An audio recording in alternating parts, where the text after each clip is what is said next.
Bulls make a signing on the first day of free agency, signing free agent point guard Javon Carter. And we're going to talk about that signing, what it means, him and Kobe White, who's returning to the team. We're going to kind of look at the Bulls' remaining salary cap outlook heading into the rest of free agency. We're going to do all that, plus the mailbag, right after this.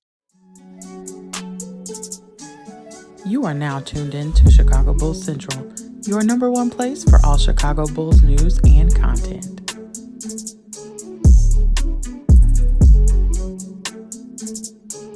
What's going on, Bulls fans? Welcome to another episode of Chicago Bulls Central, your number one spot for everything Chicago Bulls related. I'm the host here, Haize. You guys can follow me right off the top at CEO Haize. You can also follow the channel at Bulls Central Pod on every social media platform that we're on. But let's go ahead and get into the content for today. So the Bulls made a couple of day one signings, one being a re-signing of Kobe White to a 3-year, $33 million deal with $7 million in incentives. His initial base salary is going to be $10.1 million, which we've kind of already talked about. That saves the Bulls considerable money as far as using their full mid-level exception and biannual exception. And I think that that's a fair deal for Kobe White. I said we're going to talk about the details as they came out. The $7 million of incentives part is the biggest part of that. That can push that contract up to being 3 years, $40 million. But the thing with that is that it motivates Kobe to continue his progress. And I actually like this as a smart move by Arturas Karnisovas and Mark Eversley, only because, yes, Kobe had a lot of improvements he made last season. Now, his shooting and scoring, which he initially was, heralded as coming into the NBA, wasn't as consistent throughout the season. Yeah, it became a little bit more consistent in the play-in and at the end of the season, but we don't know exactly what those incentives are.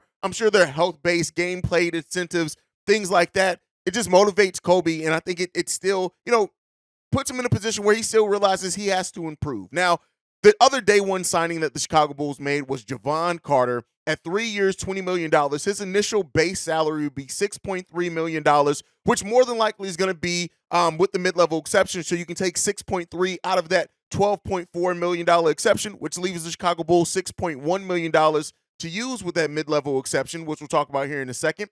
But that is ultimately what they signed Javon Carter for. And what they get in Javon Carter is one of the best point-of-attack defenders in the league. And I know there are a lot of Bulls fans that feel, that are trying to figure out how they feel about it. A lot of Bulls fans have already labeled this a bust of a signing by the Chicago Bulls. But when you look at Javon Carter, yeah, the raw numbers are nothing spectacular at all. 8 points per game last season, 2.5 rebounds, 2.4 assists. But the thing that I'm going to compare it to is with Patrick Beverley. Patrick Beverley last season, his average is 6.2 points per game, 3.7 rebounds, 2.9 assists on 40% shooting was Patrick Beverley's overall numbers last year. Javon Carter, 2.4 assists and 42.3% shooting with that. Yes, volume's a little bit different, but the key thing when it comes to Javon Carter is 42% three-point shooting last year. He's a career 39.7% shooter in his career. In his last 2 seasons in Milwaukee, and at 42%, the year prior to that, 55.8%.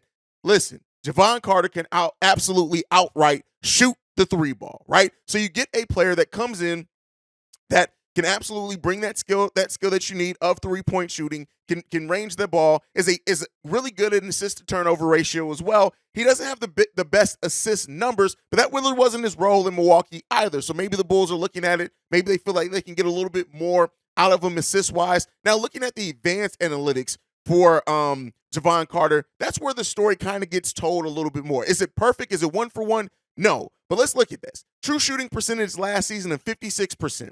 He has a three-point attempt rate at 59% last season, but he's coming off 4 straight seasons prior to that at 67 in the last 2, and then 60% the year prior. What does that mean? Most of his shots are three-point shooting attempts. Free throw rate of only 6.7 last year. That puts him towards not the middle of the pack in the NBA, right? Now, where it starts getting a little bit good with him, he has a passer rating of 5.6. Now, when you compare that to a passer rating of somebody like Patrick Beverley, last season he was 7.2. So it doesn't seem like as a creative of a passer, right? But when you look at the career estimated wins average, he actually looks like he averages about 2.6 wins added by the advanced analytics, whereas Patrick Beverley is 1.04. So what does that mean? That's a lot of advanced stats you can use to mean anything. Javon Carter affects winning. He impacts winning. And while the raw stats aren't always going to display that, it seems like he does a lot of the things in the meaningful part of the game that doesn't always translate to the stat sheet. And I think when you look at having a point guard like him and then another guard like Alex Caruso and what they're able to do at point of attack defense, it's gonna pay off big for the Chicago Bulls. Now, the biggest question for some, I think it's clear, I know not everyone does, is Javon Carter going to be the starter, right? Only started 48 games in his NBA career, 39 of those coming just last season for the Milwaukee Bucks. So there's that question with him as well. Is he going to be the starter? Now, I've said this, I've talked to some of you guys in the comments. I know that Coby White has the higher upside by far, right? But when you look at the way that Coby White gets his points, Coby White has to have the ball in his hands. That's when he's most effective, when he's able to make decisions, when almost everything goes through him. That's why his growth as a decision maker helped. Now, unless Billy Donovan is going to change that offensive play style in the starting lineup, I still think that Coby White is going to come off the bench. I just think because he's allowed to do more to his strengths and even score more. Coby White isn't going to get the shots in that starting lineup. You have a player like Javon Carter who basically can operate almost exclusively as a three-point shooter. Yes, he can get to the rim some. He can shoot in the mid-range a little bit as well. When you look at it, overall 42% field goal percentage shooting last season. And then in 2021-22, he shot the ball 50% from the field overall. So there's something to be said with that. I do think that Javon Carter is going to end up being the starting point guard for the Chicago Bulls. Does that mean that Coby isn't still going to have tons of minutes and tons of opportunity off the bench? No, but I do think that that's what's going to end up being the case. And I think that Javon Carter is a better point guard than Coby White is a point guard. But Coby White is a combo guard that thrives in being able to operate and have the ball in his hand, make decisions, and kind of break down defenses a little bit more. What we'll end up seeing with that, I'm not calling that as like I'm sticking my flag in the ground with that or anything, but it is something to look out for. The Bulls went out and got one of the best point of attack defenders at a position of need at that point guard position, and we'll see, right? A solid three-point shooter as well. We'll see how it ends up paying off for the Bulls. I know a lot of people are up and down on that. Now, with that being said, the Bulls are still $11.3 million below the luxury tax. This is still with Ayo Dosunmu in his qualifying offer and cap hold of $5 million. So even if they're to re-sign Ayo Dosunmu for, and I know a lot of Bulls fans have asked, is this it for Ayo? I don't think it is. I think when you look at that qualifying offer being extended, unless he gets a deal and an offer that's in double digits, I still think that the Bulls are probably going to bring him back because they can't fill the roster spot if he leaves. Keep that in mind, right? The Bulls still have 4 roster spots to fill with $11.3 million below the tax. So because of that, I still think that he's going to come back because his money's already factored into that. So we'll end up seeing, but they have $11.3 million, which is basically the exact number when you look at still having $6.1 million left of that mid-level exception, and then they have the biannual exception of $4.5 million. So they still have those assets to add talent to the team, and we'll see what they do. The Bulls still have a couple of decisions as well with some players on the roster. When you look at Marko Simonovic, he still has, by July 7th, they have to make a decision whether to fully guarantee his $1.8 million contract. And then Carlik Jones, they have to make a decision on his contract by 10/16, and then his if he's just going to maintain on that partial guarantee, but then his deal does not become fully guaranteed until January 10th. So have some room in that one. I expect Carlik Jones to be back as well, probably with that G League roster. But before we get into the voicemails, I do have something that I want to clarify and add something to. So Bobby Marks tweeted out, and shout out to Troy, Bulls Troy. You guys may know him. Matter of fact, check him out on the podcast, Whole Lot of Bull. But I told him I was going to cover this on today's episode. Is Bobby Marks had a tweet yesterday saying that the Bulls can petition the NBA to get Lonzo Ball's salary removed from their salary cap, right? And this is different from the career-ending injury exception. This is also different from the disabled player exception. It's a slightly different. The rules are similar, but it's slightly different outcomes. Keep in mind, the career-ending injury exception is something that Lonzo Ball has to voluntarily basically agree to a medical retirement. The salary gets removed from the Chicago Bulls. He can try to make a comeback, but that does not go back on the Bulls cap, even if he does. With the petition that the Bulls could file, the NBA, the Chicago Bulls, and the Players Association would have to agree on a doctor. And if that doctor determines that Lonzo Ball's injury is career ending, it takes about a year to get approved with everything that has to go through. But if a doctor agrees, they can get the salary removed from their salary cap. But if Zoe plays another game in the NBA, all that money goes back on the Bulls' books. That's probably why they haven't used that again. It takes a year to get approved either way, so it wouldn't necessarily impact this free agency at all. It wouldn't impact till next year.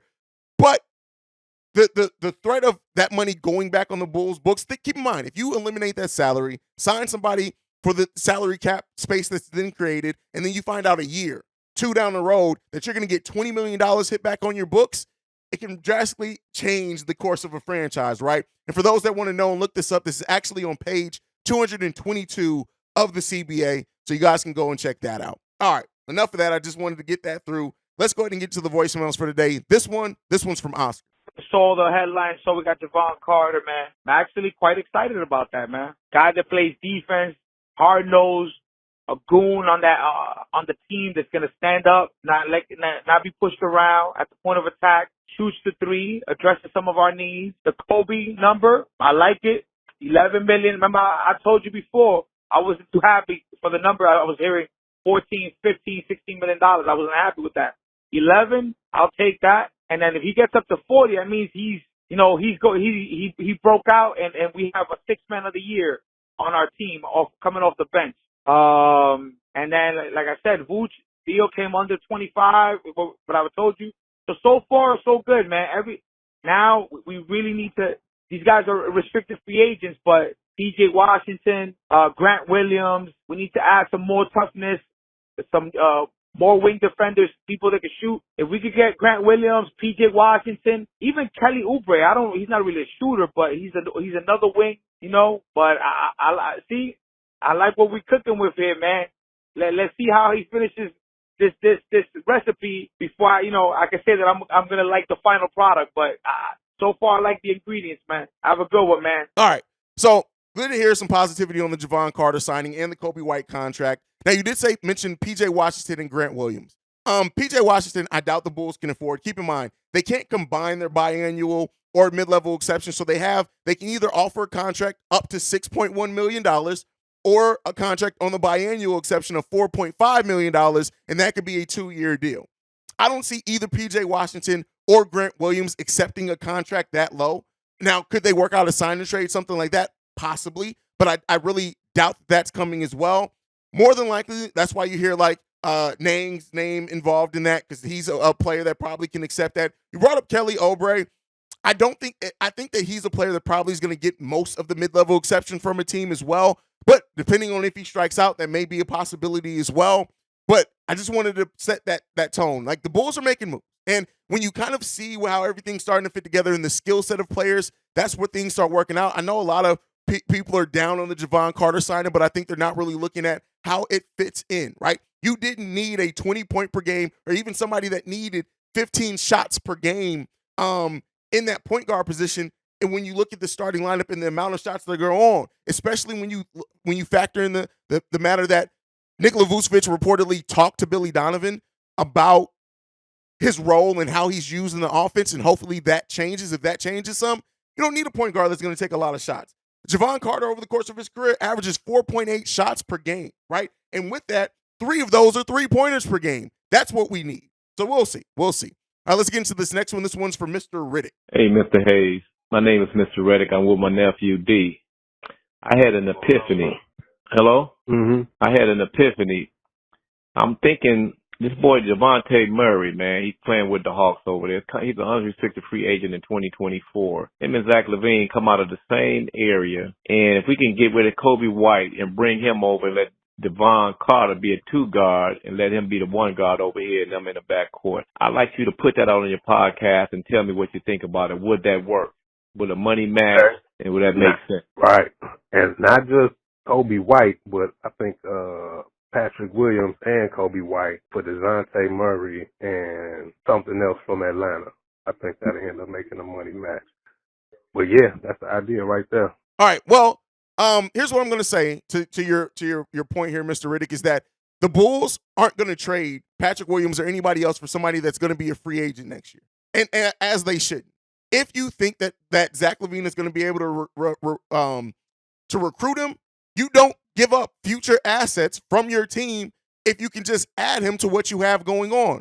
Now, as far as DeJounte Murray and Jalen Carter at the 2, I don't know what you're thinking about. That's a terrible lineup. But I will say that if the Bulls next offseason are able to add DeJounte Murray to the team, you don't need to give up anything. The Bulls can have upwards of, I think it's roughly about $32 million in cap space, but that's including if they do something with Lonzo Ball's contract. But so we'll see how active they get at that point in time. Signing trades are a thing as well, but I don't think the Bulls are going to be willing to give up Patrick Williams, who they still see a bright future for a player that's going to be a free agent. That's my thought. You guys can let me know what you think on that down below as well. All right, let's get into this next voicemail. This one's from Fred. Hey, what's up, man? This your boy Fred, man. I'm still trying to wrap my mind around, like, why did we sign Boots back and we could have spent that money on getting somebody better? Like, he doesn't, like, I don't know, Boots, he's just one of them big men. He doesn't surprise me. He doesn't wow me, man. Like, we could have got, come on, man. Like, we like, that Bulls thing, like, I'm at the point, like, I'm so tired of AK and Mark Eversley right now. They like the new modern-day version of Garmin and Paxton. And it's sad for me to say that because AK have not showed me nothing besides just bringing DeRozan and cripple Lonzo Ball here. And it's like, he's content with Billy Donovan. Like, come on, man. Like, Donovan is a trash-ass coach. He don't know how to use his players. He got the guy in the D-League named, what's his name, Marco or whatever, the guy who they compared to Jokic. Like, why not use this man if he been in the league for three years and now y'all keeping him for another year? And when the team snatch him up and when this guy shows his ass off, that's going to bite the Bulls back in the ass like it always do. Because every time we have a nice piece that be on the team that we sleep on, the Bulls never use them. They go to another team, they shine, and they be looking stupid as hell. But I think, man, we shouldn't sign Boots back, though, man. Let me know what you're thinking, Haize. Holla at me. All right, so this is a common misconception, and I understand it. I don't mean this as like a slight towards you, Fred, but the way that the NBA salary cap structure works, you cannot take the money you gave Nikola Vucevic and send it towards another player that's not on your team. The only reason we're able to offer Nikola Vucevic that contract is because we have his bird rights because he was already on the team. If we did not re-sign Nikola Vucevic, all we would have is the $12.5 million mid-level exception. We would not have the 18.6, I think is what his base level contract works out to, that first year. We would not have that to offer anybody else. That's why understanding the salary cap is important, and that's what I really try to do my best with kind of educating here on how the salary cap structure works, because I know it's not as clear as it could be, right? So, Fred, we could not take that money and spend it on any other player that's not on the team. We could have taken it and spent it on Kobe, right? Because he's also on the team, but we cannot take that money and use it to spend on a free agent that wasn't a Chicago Bull the year prior. We just couldn't have. But all right, let's get into this next voicemail. This one's from Nico. Yo, what up, Haize? This Nico. I just want to say, man, I think a lot of Bulls fans are really insufferable. They say that we're in basketball hell and basically we in like the worst position we could be in. But you got teams like the Wizards who just blowing their shit up for nothing basically. And I think that our future is actually brighter than a lot of fans want to admit. I mean, yeah, we didn't have a pick this year. Everybody was saying Axe should have traded to get a pick, and I mean, he ain't get a first round pick, but he still got a pick. You know what I mean? And they're not satisfied with that. Everybody talking about trade Zach, trade DeMar. I'm not gonna say we shouldn't trade DeMar. I think we should wait to the deadline to do that. But I just think we got some good young players. I know P. Will gonna develop into something nice. You know, he only played 2 full seasons. Kobe developed into something nice last year. He ain't the greatest, but he definitely ain't the worst. You know what I mean? So I just think Bulls fans need to chill out. Our future a lot brighter than we want to say. Listen, you said it, I didn't, but Bulls fans can be insufferable, but that's every fan base, right? And with the stuff that we've been through as Chicago Bulls fans the last couple of years, I won't be lie. I understand it to a degree, right? I don't agree, but I do understand why a lot of Bulls fans are so unhappy, right? And ultimately, until the product on the court changes or we have a better run, a lot of Bulls fans are going to keep feeling that way. And that's not going to change until they see it. You got to show us. And that's why this is such a critical and important offseason from the front office if they truly want to change the mindset of their fan base. AK said, wait to see what we do in free agency.